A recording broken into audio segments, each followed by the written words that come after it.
All right, I'm just going to start off by saying that the officiating for this entire game was not good. That being said, the biggest play or the biggest penalty being talked about is the offsides for their onside kick by Minnesota. If I was a Minnesota fan, I would not be too happy. There were a lot of other things in question with that particular play, but also throughout the entirety of the game. Things went against both teams. So honestly, it was just kind of disappointing as a whole how it was officiated. But in the end, Michigan wound up being able to hold on for the victory. So I'm not going to really focus and talk about that. But what I am going to talk about is what the crap was that second half? Or should we say, what was that fourth quarter? Because they were leading, the Wolverines were leading 24-3. And then they wound up only winning 27-24. We are just looking for some consistency here. Okay, I guess granted a little bit, we are looking for more passing, which we did get to see on Saturday. But man, some consistency, because it has been the story of this team now that they cannot play two halves of the same game the same way. They either play really good or really bad. And then they combine those two halves together to barely be pulling out some of these wins. We were able to see Michigan's identity in that first half. You saw the rushing game, bullying the other team around, pushing people around, and scoring points. Then you saw the defense. Oh my goodness, the defense. The turnovers, the forced turnovers. Like, just fantastic job by the defense, who, by the way, was missing Will Johnson and Josiah Stewart.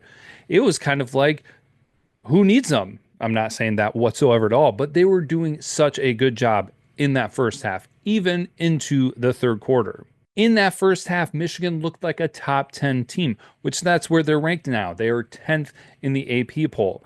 In that second half, though, they were maybe a top 25 team. That's how they looked. Maybe. I don't know. Pretty ugly. So it was very nice to see Orji get some more opportunity with passing the ball. There were some really good completions. There were some passes that his receivers didn't really come through for him on. And then, yes, of course, there was the interception. But honestly, one interception out of two games is a lot better than what we were looking at from those first three games. And I think you know what I'm talking about.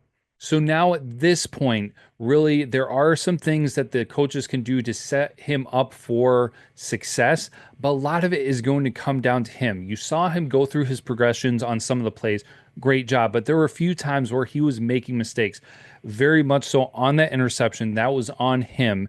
And there were a couple times that he was just being a little bit too slow and second guessing before he was committing to something.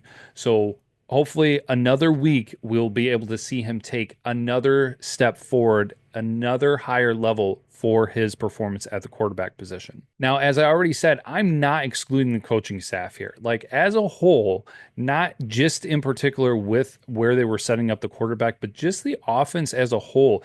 There are some things that were very questionable in what they did and how they set the team up, because there were certain plays that just completely collapsed. Yes, player performance is absolutely a part of that.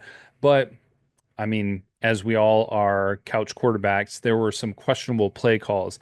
And just with how this team is very run oriented, some of those things on short yardage, they were just not putting themselves in success where they would want to do things behind the line of scrimmage. More so likely for them to blow up and lose yardage than actually gain yardage. So I'd really like to see, because there were some key things that they could see that were successful for Orji and this offense against Minnesota. So I really hope that they look at the things that worked and build upon those things, and they'll look at what didn't work and either eliminate them or find out how to fix them. Now, defense, just wow. Defense, like I said, not the entire game, but majority of this game, they did so well. 9 tackles for loss and 5 sacks on the day. They were able to hold Minnesota to 3 points through 3 quarters. And then the fourth quarter happened, and they allowed 3 touchdown drives back to back to back. It was very sloppy, and there were some bad penalties. And again, a little bit of the officiating went into it, but really the defense could have shut this down, but they didn't. They let third down conversions happen and multiple fourth down conversions, which just really sucked the life out of them. And you could see it on the field. And that's how Minnesota got back into this game. Kudos to Minnesota. They didn't give up, and they definitely did what they needed to. But man, the defense really missed on some opportunities to just end this game and give Michigan a more comfortable lead to finish things out.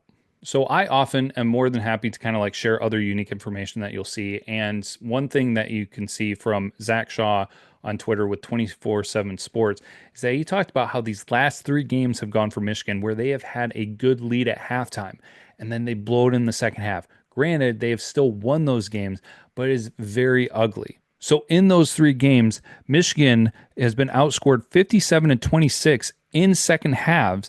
And then also they have been outgained 595 yards to 389. That is simply not sustainable. They've been fortunate with the different teams that they have been playing against. This is not something that is going to work against some of the better teams down the road. So while Michigan has been looking for their identity, and they seem to have kind of found it in the first half, they need to keep that identity and they need to play 4 full quarters for the entire game because they have been getting by with playing 2 strong quarters, 1 full half. But they need to start and keep developing to be that 4-quarter team. So just kind of looking at things like such a bipolar team. Has this team really improved since the USC game, especially from the transition to Warren at quarterback to Orji at quarterback? Has there been improvement? Somewhat, yes, but drastically not so much. Thankfully, they still have time to build and grow, but their next test is going to be their first road game of the season as they go and prepare for Washington. Now, Washington sits at 3-2, and they have losses against Washington State at home and then Rutgers on the road. But those 2 losses came by a combined 8 points. So honestly, this team is not all that far off from potentially being 5-0. Now, a win's a win and a loss is a loss. And Michigan is very familiar with ugly wins, and Washington's kind of had a little bit of ugly losses. So this is not a team to take lightly, with them sitting at 3-2. Washington is scoring on average 25.2 points per game, while they're holding their opponents to 12.4 points per game. Now, their play calling on offense is actually spread out pretty evenly between passing and rushing, but they have had far much more success on passing, with almost having 1,500 passing yards compared to almost 900 rushing yards. Their rushing offense comes in ranked at 61, while Michigan sits at 34. Their passing offense, though, this is where a big difference is ranked at 24, while Michigan is 130. On the defensive side of the ball, their rushing defense is 51 and Michigan 6. Their passing defense is ranked 6th and Michigan drops all the way to 103. So really by the numbers on where these teams stack up on offense and defense, you'd probably look and favor Washington in this matchup. And this is a team that hasn't lost 2 games in a row since the 2022 season, actually in the span of September of October, when they wound up losing to UCLA and Arizona State. And so since they're coming off the loss to Rutgers, they're looking to bounce back and get the win at home this coming weekend against Michigan. Their quarterback, Will Rogers, is completing almost 75% of his passes. He has 10 touchdowns on the season and 0 interceptions. Man, imagine what that must be like. 0 interceptions. One of their biggest targets on offense is their receiver, Boston, who has 30 receptions, over 400 yards, and 7 passing touchdowns. Now, in the running game, they have their running back, Coleman, who is actually stacked up pretty evenly with Mullings, as he has 72 carries, 521 yards, and 4 touchdowns. Honestly, the major difference with Mullings is that he has 2 additional touchdowns, but outside of that, those numbers are pretty even. Now, this is, of course, a rematch of last year's national championship game, so this is going to be quite interesting to see how it plays out, because Washington does not really care for Michigan. We know that. It's really hard to make a call on this because Michigan has been so inconsistent. The one really good thing for Michigan is that in the past 3 weeks, Washington has not scored more than 24 points. So if they can keep that up, that is good for Michigan, because Michigan, if their opponent scores 30 points or more, it's basically done for Michigan. They have not won a game where their opponent scores 30 points in years. So if they can keep that going and if they can hold Washington to lower points, then I feel pretty comfortable in this defense, what they have shown. If they can play the game for 4 full quarters and what the rostering offense can do, and hopefully Orji shows a little bit more improvement, I think they can go on the road and get their first road win of the season. I don't think it's going to be anything fancy. I don't think it's going to be anything amazing. But as it has been for Michigan, a win is a win, and it might be a close one. And so my final score prediction for this game is Michigan 23, Washington 17.